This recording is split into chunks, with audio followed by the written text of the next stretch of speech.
Continuing on with our talks on the Montreal Canadiens 2019 NHL Draft class, let's go over onto Gianni Fairbrother.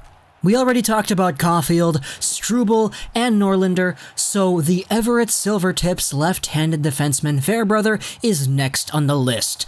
Drafted 77th overall in the third round by the Montreal Canadiens, Fairbrother is a player that, me personally, I've come to like over the past few months because here in Vancouver on Sportsnet, on the Prospect Central radio show, they spoke very highly about Gianni Fairbrother, and I was aware of him because of that. Speaking of which, Sportsnet Canucks Central, very big congratulations to Ryan Beach, who is formerly on that show and is now working for the Vancouver Canucks. Really big shout out to him.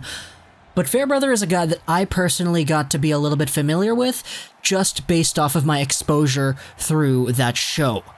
Now, I will say that the common consensus that I've seen about Fairbrother in terms of the Habs fan base hasn't necessarily been the most positive.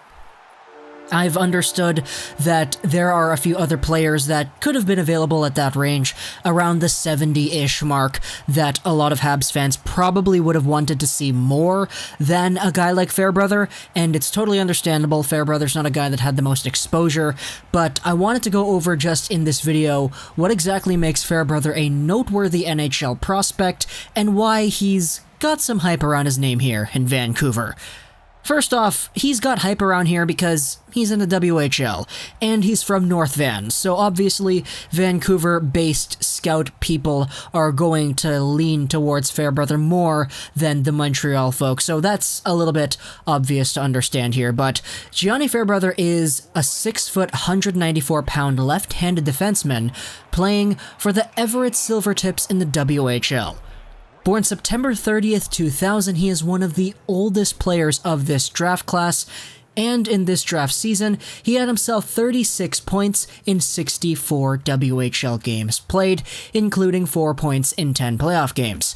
Interesting to note about his production this year, he had 10 goals, which is very interesting considering the fact that Everett is primarily a defensively oriented team. You take a look at what they have on paper. They had Dustin Wolf in net. They had Max Palaga in net. They had a really good, stable set of defenders and defensive mindset going throughout their game. That's usually what they're noted for, is being that defensively oriented team. And Gianni Fairbrother is a guy who went from 2 goals in 33 games to 10 goals in 64 games from his draft -1 to his draft year.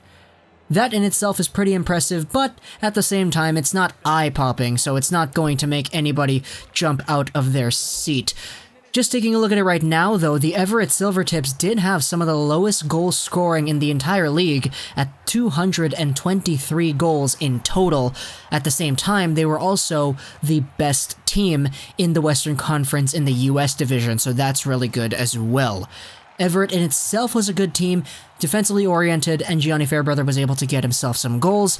Fairbrother was also noteworthy because of his shot, and this is probably the most outstanding part of his game.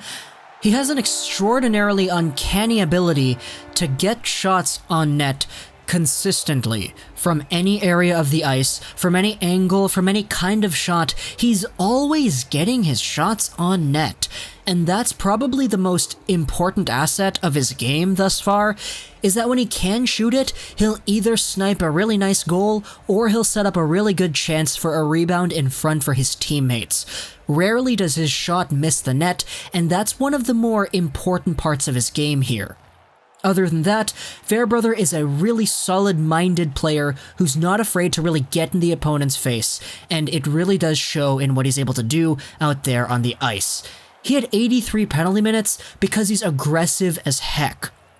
And on top of that, he's a fighter, so he's always going to be in there taking down the bigger guys from the offensive team, and he's always going to be there sticking up for his teammates. He's a really good team guy to have on your squad, and that's a really good quality that not everybody can say about their game. On top of that, Fairbrother is really good defensively in the fact that he's able to make the simple play the majority of the time. Again, he played with Everett, so he's used to making the simple defensive play that works. And he's not going to be flashy. He's not going to be a guy that blows your mind with out-of-this-world hockey IQ, but he's a guy that makes the safe defensive play 95% of the time, and that's a really good trait to have in a guy that's still 18, developing into a potential NHL talent. Now, I will say that his passing is pretty good in itself, just the raw ability to shoot the puck up towards another player, but his pass selection is something that would need a little bit of work. He does have those good moments where he is able to make a really strong breakout pass out of his own zone, but as I said, his hockey IQ isn't flashy, he doesn't make the extraordinarily amazing play. He just sends the puck up, once in a while it gets through and it looks really nice, other times it really doesn't look good and he gets picked off quite a bit. So he's going to have to work on his pass efficiency, and he's going to have to work on his pass selection as well. On the other side of the pond though, the shooting aspect of his game, it's incredible. He's got some great accuracy, he always gets his shot on net no matter where he is, and that's probably the most effective part of his game, alongside of his powerful skating. Now, what does Gianni Fairbrother project to be? Well, he projects to be probably around a 25 to 30 point NHL defenseman in his prime, probably playing upwards of 15 to 17, 18 minutes a night. As a left-handed guy, it's a nice player to have in the Montreal Canadiens system, and if all goes well, he could be maxing out as a second unit power play, first unit maybe penalty kill guy, playing a solid top 4 role in the future. Now, obviously, with guys like Norlinder, Struble, Romanov, there isn't that much room on the left side going forward, but I'm of the belief that you can never have too many of one asset, as long as they're all valuable players. And anyways, Mattias Norlinder also plays on the right side too, so there's that. Gianni Fairbrother in total is a player that I'm actually really excited for, not just because he's from North Van and because us Vancouver folk over here see him a lot, but because he does have that really good team-like quality that really just makes his game such a really valued game that any coach is gonna love in their system. So going forward, I can see Gianni Fairbrother having a nice path towards the NHL. Who knows how long that would take, but I'm really looking forward to seeing what he's gonna be able to do with the Habs long term, assuming he does pan out in some capacity. Hope you enjoyed this video. 99, and bye.